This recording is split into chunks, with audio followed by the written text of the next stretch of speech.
What's up, guys? My name is Lauren and welcome back to my channel where we talk about money and mindset as well as my family's own journey to pay off six-figure debt. So if you like videos like that, then make sure you subscribe to my channel so you don't miss any new videos. Today we are looking at our annual financial goal progress.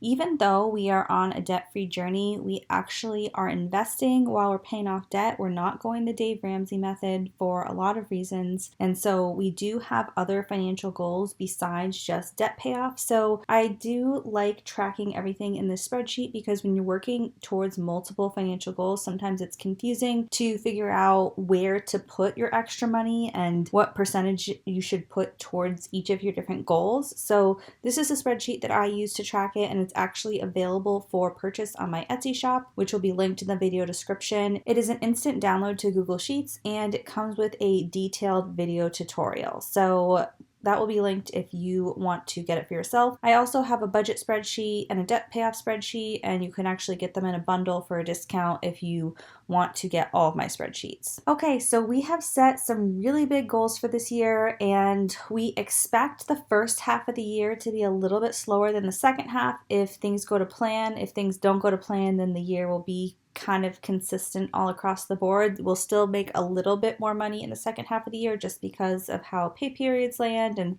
stuff like that. Yeah, so as a reminder, my husband, he works a full-time job for an employer, and then I work for myself doing YouTube. I'm a former attorney, and I quit my job as an attorney last year. I can't believe it's coming up on a year. Like, I quit late June. I think it was like the end of June of 2021. So we are now, as I'm filming this, it's March 6th. So we are really coming up on a year here, and it's just been such an amazing experience to get out of a career that wasn't a good fit for me and run my own business. It's been slower income wise, obviously, but my happiness level has just increased so much, and you really have to take that into account when you're making decisions. Anyway, I could go on and on about it, but that's not what this video is about. So let's take a look at what we accomplished in the month of February. So this spreadsheet has a place to track our income, which is our total gross income, income before taxes or anything is taken out, how much we put to investing, which currently is my husband's 401k and our after-tax brokerage accounts, and then how much we put to debt. So my husband has a student loan, I have a student loan, and then we track our extra payments. And then finally, how much of our money is going towards expenses. So anything that doesn't go to investing in debt goes to some form of expenses. So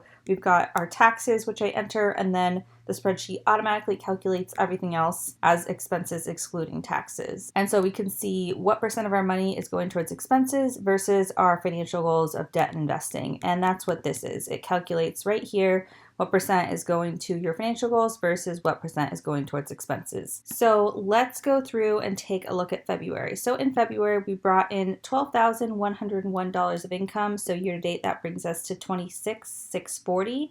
We have a big goal of hitting $180,000 of income this year, so we are 15% of the way to completing that goal. If we were on track exactly, right now we completed February, so that would be 16.6% of the way through the year, so call it 17%. So we're a little bit behind on income, but as I mentioned earlier in the video, we hope to bring in a little bit more in the second half of the year, so hopefully that'll catch up, but at this point, we're not too far behind our goal. Next, we've got investing. So my husband's 401k, this month we put in $1,576. That's $788 per paycheck. We are trying to max out his 401k at $20,500. So year to date, we're at $3,152 for that $20,500 goal. So we're 15% of the way there. It does look like we're behind throughout the year at different points because there are certain months where my husband has a 3 paycheck pay period. And so when we hit those months, we catch up percentage wise because we're making extra contributions to his 401k in those months. So right now we're at 15%, but really we're on track as long as we don't change the withholdings from his paychecks, which I don't know that we'll be able to squeeze out because we have a baby coming this year, and I just don't know if it's going to be realistic to pay for all the extra baby expenses with all of our finances staying relatively the same, but we're going to do our best. And so yeah, we're at 15% for his 401k. And then for brokerage for the month of February, we contributed $255. This was actually this month all referrals from you guys for signing up for accounts. So I invest in 3 accounts, Fidelity, M1, and Acorns. And for M1 and Acorns, there are referral bonuses for signing up. So for M1, which is the better referral bonus and actually the more flexible platform for like serious investing, you get $50 when you sign up and put $100 into an account. And then I also get $50 for referring you. So if you want to check out M1 Finance, I'll put the link in the video description for you to get the $50. It's only going through the end of this month, end of March, as of right now, although they did extend it last time, so it's possible to get extended again. So yeah, I'll put that link below. And I really like M1 Finance. It has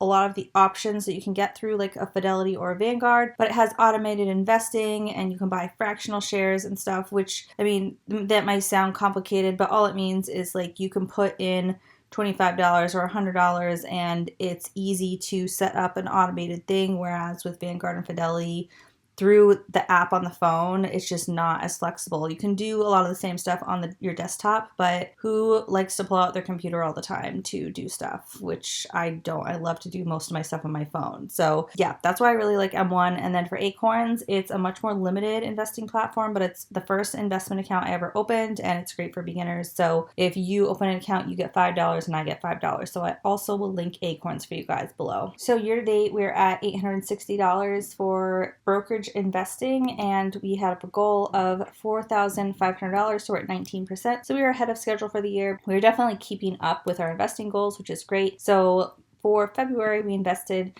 $1,831 for a year-to-date total of just over $4,000, and we have an investing goal for 2022 of $25,000, so we're right on track, 16% of the way there. Next, for debt, for student loans, my husband's student loan, we just made the minimum payment, so that was $830. Year-to-date, we're at $1,660 on a goal of $9,960. That is just the minimum payments for his loan, but I still feel like it's good to track these goals because making large minimum payments is an accomplishment in itself, and so I like seeing the progress on these. Plus, because we refinanced and have such a low interest rate on his student loans, we've actually refinanced his student loans I think 4 times so far, and at this point so much of his payment goes towards principal, and it's just really nice to see that balance continuing to go down even though we're just making the minimum payments. So for the year, we're right on track with 17% of payments made for the year, and we are 17% of the way through the year. And then same thing with my student loan. So we made the minimum payment of $1,882 for a total of $3,764. The goal for the year is $22,584, which is 17% of the way there. And then for extra payments this month, we paid $200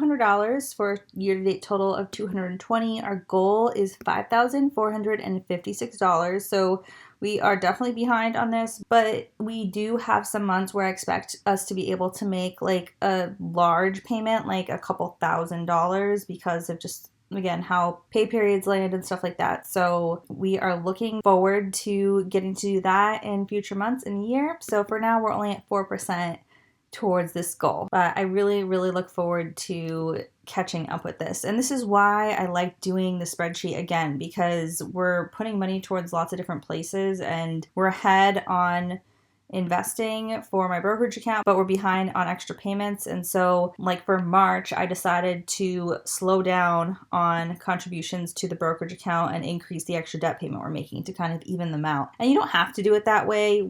What we could do is we could just put $4,500 to brokerage, and once we hit that, then put extra payments to debt and just do one at a time. But I like to kind of do them simultaneous and keep them all on track because I value them equally. So I like to keep up with all of them throughout the year. And that's just actually my strategy this particular year. Other years we've had goals like putting money into an emergency fund and stuff like that. And so that has been made a priority and I've tracked it on this spreadsheet. But for this year, because the goals are investing in extra debt payments, not like saving up for something like an emergency fund or a vacation that's time sensitive, I feel like I want to just kind of split the difference and work towards each of them at the same time. So for February, we put $2,912 towards debt, so just under $3,000. I hope to hit that $3,000 mark maybe next month. Probably not, but in one of these months coming up soon, we'll hit more than $3,000. Year to date, we're at $5,644 to debt on a $38,000 goal. And every time I look at our annual goals for debt payments, I just think of what a raise we'll be getting once we are debt free, because this is after tax money. Like this is after we get paid how much we're actually making payments towards debt. We'll get a $38,000 raise or more because we've put more towards debt payments in past years. And I expect next year will be a big debt payoff year. So yeah, it's just going to be such a raise once we get our debt paid off. And I just wanted to mention to you guys that if you have student loan debt, especially federal student loan debt, and you are feeling very overwhelmed by that debt, I really recommend you check out Student Loan Planner. They are a student loan consulting company, and they do these individual consultations to help people come up with plans to pay off their student loan debt or understand forgiveness programs that they're eligible for and all that good stuff, because it's such a complicated system. So I will link them below if you want to check them out. I know that at this point, federal student loan payments are set to resume on May 1st, which of course may get extended because it has several times in the past. But in case you are just feeling overwhelmed and stressed out by your student loans, I really recommend setting up an appointment with a professional who can advise you in a good plan so you can have a strategy, know what you're doing, and not just kind of be in the dark and stressed out all the time, because that's just the worst feeling when you know you've got this massive amount of debt and no plan to pay it off, and you're kind of confused about what your options are and what the best route is. So they are really excellent. They have tons of free resources on their Instagram, which is just at Student Loan Planner, and on their website, their blog is a wealth of information, and they have blog categories for all different professions. They have it all broken down, and they have some really cool calculators on their website too. So if you don't want to book a consult with them, I just highly recommend you follow them on their different social media. They have a podcast as well. So yeah, I've just found them to be so helpful and encouraging. Their goal is really to help people not let student loans ruin their life and stress them out, and to come up with an informed plan so they can live a life, invest,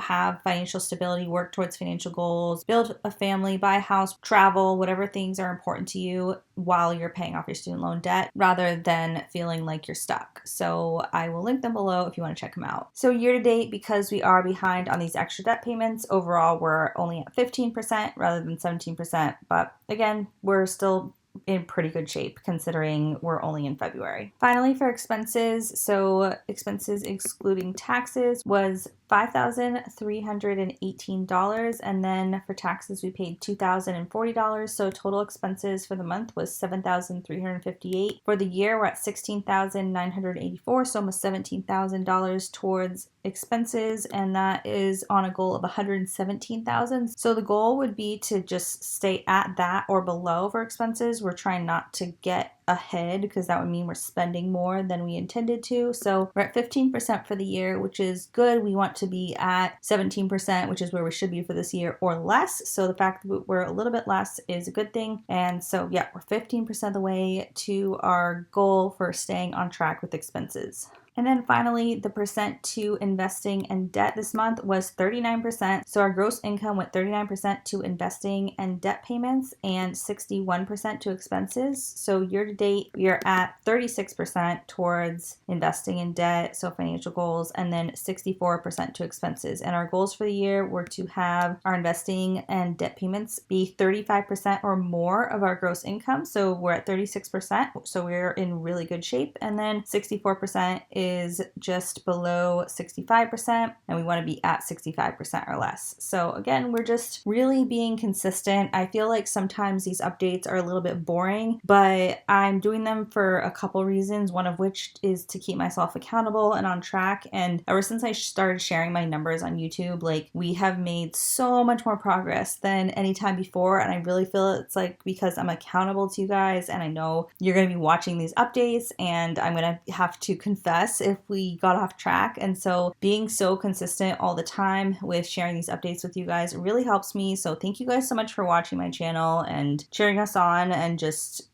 being that accountability that I really need to stay on track for this long-term debt payoff journey. We're in year 3 of our debt payoff journey, and we expect there to be at least 2 more years after this, maybe 3 or more, depending on how things go. You never know what life will bring, but at least 2 more years after year 3, and we're only 2 months into year 3. So anyway, I hope you guys enjoyed this update. Like I mentioned, if you want to get the spreadsheet for yourself, it will be linked below in the video description. You can get it in my Etsy shop. And if you liked this video, make sure you give it a big thumbs up, because it really helps out my channel, lets me know you like my content, and helps other people find my videos. And if you're new here, again, welcome, and I hope you consider subscribing and see all of our updates, as well as the tips and tricks that I share about how we've been able able to pay off so much debt during our debt-free journey and stay so consistent. So I hope you consider subscribing, and I will see you guys soon in my next video. Bye!